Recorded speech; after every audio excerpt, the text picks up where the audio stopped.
জন্য আনছেন কইছে আমগো কিস্তির মতো 1 লাখ করে টাকা দিব 3 বছরে 1 লাখ টাকা সোদা মনে করলেন যে হাজার হাজার মানুষ আসছে কিস্তি দিব আমাগো কইছে আমরা কিস্তি দিই আমরা এটা এই বুঝাই তো নিয়ে আসছে মাসে মাসে 3000 করে টাকা নিবে দয়া করে আপনারা বাসায় চলে বুঝি না আমাগো যে আমাগো হেলে এসে হ্যাঁ আরেকজনে কো ঠিক হইব গরিব মানুষের 1 লাখ করে টাকা দিব কিস্তির মতো আমরা কিস্তি তুলতেই মাসে মাসে ডক্টর ইউনুস নাকি হ্যাঁ দর্শক আমরা দেখছি ভিতর থেকে কিন্তু একজন কথা বলছে নিষেধ করছেন কিন্তু একজন যাত্রী বলছেন কেন কথা বলবে না কেন? লুণ্ঠিত অর্থ উদ্ধার করব, বিনা সুদে পুঁজি নেব, এরকম একটি স্লিপ নিয়ে কিন্তু তারা এসেছেন। অহিংস গণ অভ্যুত্থান বাংলাদেশ নামে একটি সম্ভবত একজন নিয়ে দিয়েছেন, তবে যিনি এইটার ডাক দিয়েছেন তার নাম হচ্ছে আবনা মোস্তফা আমিন, যিনি অহিংস গণ অভ্যুত্থান বাংলাদেশের আহ্বায়ক। প্রিয় দর্শক, টিএসসি থেকে আপনাদেরকে দেখানোর চেষ্টা করছি, এই লোকগুলো কিন্তু নারায়ণগঞ্জ থেকে এসেছেন। কাকা কোথা থেকে এসেছেন? নারায়ণগঞ্জ। আচ্ছা, কেন এখানে এসেছেন একটু বলবেন? আমরা মুঙ্গামি করতে ঘোরার জন্য ঘোরার জন্য আসছেন? দেখছি ঘোরার জন্য একটা বাস ভাড়া করে সবাই আসলেন টিএসসিতে। টিএসসি একটা পিকনিক স্পট, এমনি মনে করেন যে ঘোরার জন্য ঘোরার জন্য আসছেন। টিএসসি একটা পিকনিক স্পট। প্রিয় দর্শক, যেমনটা আপনারা শুনছিলেন, আমরা কিন্তু আমরা তো কিছু বুঝি না, আমরা তো সাধারণ মানুষ। আমাকে যে হয় দেখতে পাচ্ছি অহিংস এই যে না, আমাকে এগুলা কিছুই কয় মনে। সবাই মিলে একসাথে আসছেন নাকি কিভাবে কি আসছেন একটু বলেন তো? বাসে কিভাবে উঠবেন বলেন, বাসে কিভাবে উঠবেন? কইতে পারি না তো, কই তাহলে তো আমরা কই হ্যাঁ ঘুমাইছিলেন, ঘুমাতে উঠে বাস নিজেরা বাসে আবিষ্কার করছেন এরকম কিছু? হ্যাঁ হ্যাঁ। তাদের সাথে কথা বলে জানার চেষ্টা করলাম যে তারা কেন আসলে এখানে এসেছেন, তবে কোনো সঠিক উত্তর আমরা পেলাম না এই যাত্রীদের কাছ থেকে। সবাই কিন্তু এসেছেন নারায়ণগঞ্জ থেকে। আমরা কথা বলে যতদূর জানতে পারলাম, তারা কিন্তু নারায়ণগঞ্জ থেকে এসেছেন। আপনারা কোন এলাকা থেকে এসেছেন? পুলিয়াছট। পুলিয়াছট কোন জেলা এটা? কিশোরগঞ্জ। কিশোরগঞ্জ। এখানে মানে কি এর রুনের ইয়ে মানে কথা বলবো, এই যে আতাবুর আসবে ও না, আমরা গাড়িতে দিচ্ছি তা আমরা বলেন কেন এসেছেন এখানে? এখানে পুলিয়াছট থানার থেকে আমরা আসছি, বুঝছেন? পুলিয়াছট থানার থেকে গাড়ি আমরা ভাড়া করে আগে দিয়ে দিছে, আমরা আগে আইসি আর ওরা গাড়ি পিছনে লইছি। আচ্ছা, গাড়ি ভাড়া করে দিয়েছে, আপনারা আসছেন, কেন এসেছেন এখানে? কি জন্য আসছেন বা কার নেতৃত্বে আসছেন? এটা কোনো নেত্রী না ভাই, এটা হলো আমরা আসবো মানে আমরা রুম দিয়ে কথা বলছিলাম যে এই এতে আসছি। বুঝি না আমাকে যে আমাকে হেলে এসে হ্যাঁ আরেকজনে কে নিয়ে আসছে তার নাম বলেন? না হ্যাঁ আমি এটি বুঝি না স্যার। আমরা এটি আমাকে কইছে যে কি জানি মিটিং হইব, গরিব মানুষের 1 লাখ করে টাকা দিব কিস্তির মতো। আমরা কিস্তি তুলতেই মাসে মাসে এই কথা আমরা কোন জায়গা থেকে আপনারা এসেছেন? আমরা নারায়ণগঞ্জ যেতে আইছি। হ্যাঁ তার নেতৃত্বে আসছেন, তার নাম বলেন। হ্যাঁ তার নেতৃত্বে ওই যে আইতাছে আমরা নাম জানি, আমরা জানি নাম লই আইছি। ওই যে আইতে বলেছে নামটা বলেন, কে নিয়ে আসছে? 25 তারিখে কইছে আমগো ই দিব, টুকিন দিব আমগো, হ্যাঁ সে জানুয়ারি মাসে টাকা দিব। দিয়েছে আপনাদের? না না না কিছু উড়াই না, আমি একটা খারাপ লোক আইছে ঘেরাম না বলছে কি যে আপনাদের কে নিয়ে আসছে? মাসে মাসে মহিলা মহিলা ওই তো উনি তো সম্ভবত বাসের ভিতরে আছেন। উনি কে একটু দেখাতে পারবেন? কে নিয়ে আসছে? আচ্ছা, ওনার সাথে আমরা একটু কথা বলবো, আপনি একটু ওনার কাছে আমাদের নিয়ে যান। দর্শক, আমরা দেখছিলাম যে হচ্ছে তারা মহিলারা কিন্তু এসেছেন একটি কিস্তি ওঠানোর জন্য। আমরা সরাসরি মহিলাদেরকে যিনি নিয়ে এসেছেন, আমরা তাদের সাথে একটু কথা বলবো। কিস্তির মিটিং এ তাদের শুধু কিস্তি। জি জি, এটা ওরা জানে, এটা তো আমি জানি না। আমার কাছে ভাড়া, তারা শাহবাগ যাবো, মিটিং করবো, একটা সময় চলে আসবো। আচ্ছা, কারা ভাড়া করছে আপনি যদি নামগুলো একটু বলতেন?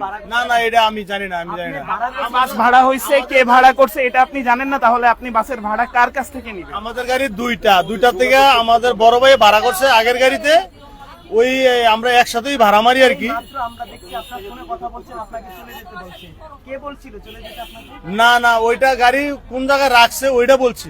এটা বীরদের গোড়ায় আছে গাড়ি। আপনি তো বললেন যে গাড়ির ভিতরে সাংবাদিক, আপনাকে যেতে দিচ্ছে না, এরকমটা একসাথে দুই গাড়ি আমরা ঢুকছিলাম ভিতরে, তো ঢুকতে আমরা মোর্চাতে ঘুরছি না গাড়ি, তো এক গাড়ি আগে ঘুরছে, আমরা পিছনে ঘুরছি, তো সাংবাদিক কথা বলতেছে আমার কাছে আসতে যাইতে, তো আমরা সবাই এখানে আমার এই কথা বলতেছে। আপনি বাসটা ভাড়া নিছে, আপনার বাসটা কে ভাড়া নিছে এটা আপনি জানেন না? না না, এটা আমি জানি না। কেন জানেন না? তাহলে ভাড়াটা কে নিল? ভাড়া নিছে বড় ভাই, ভাড়া ধরছে গাড়ি। আচ্ছা, আপনার বড় ভাই কোথায়? বড় ভাই আগের গাড়িতে, এই যে গাড়ি চালাইতেছে, হ্যাঁ সামনে ওই গাড়িতে।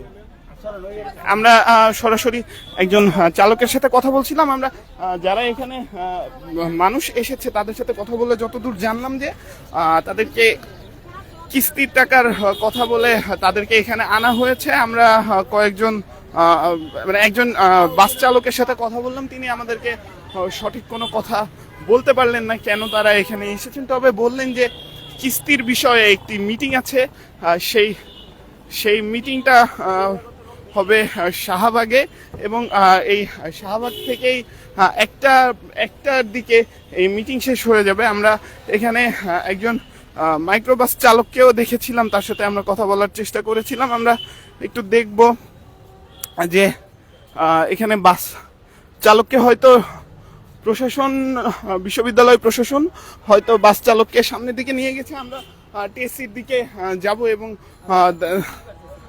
দেখার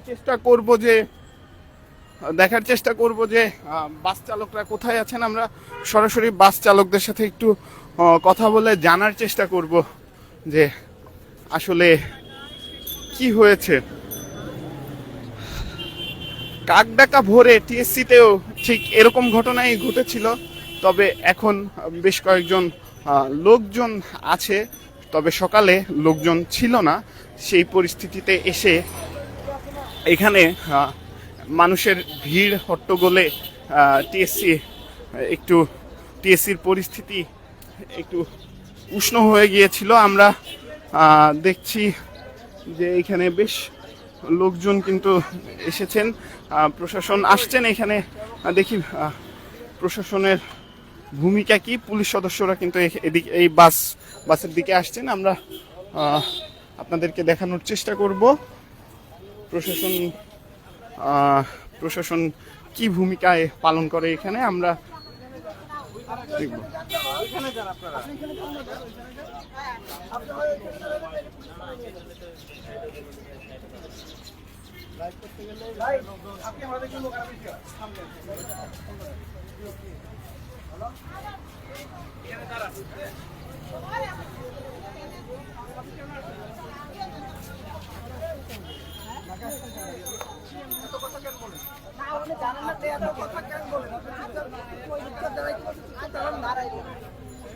প্রিয় দর্শক, আমরা কিন্তু সরাসরি দেখতে পাচ্ছি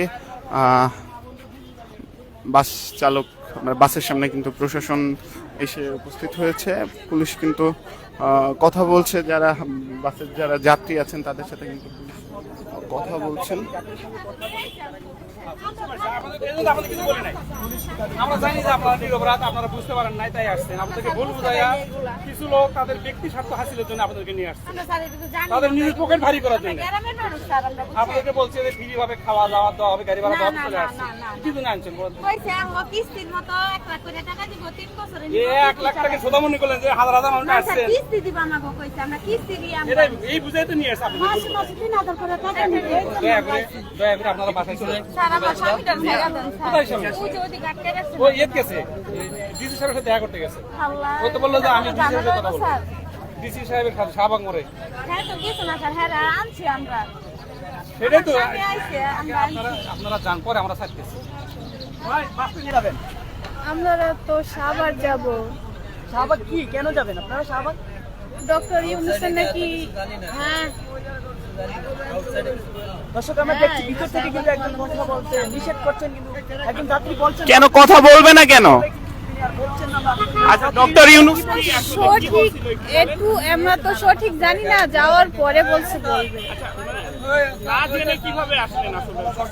আমাদের চীনা পরিচিত মানুষ, তার জন্য আসছে। আমার দাদা লাগে, আমার দাদা নিয়ে আসছে। মানে যে আপনাদেরকে আসতে বলছিল তার নামটা বলেন। আমি তো সঠিক চিনি না, আমি তো আমার শ্বশুর বাড়ি থেকে আসছি।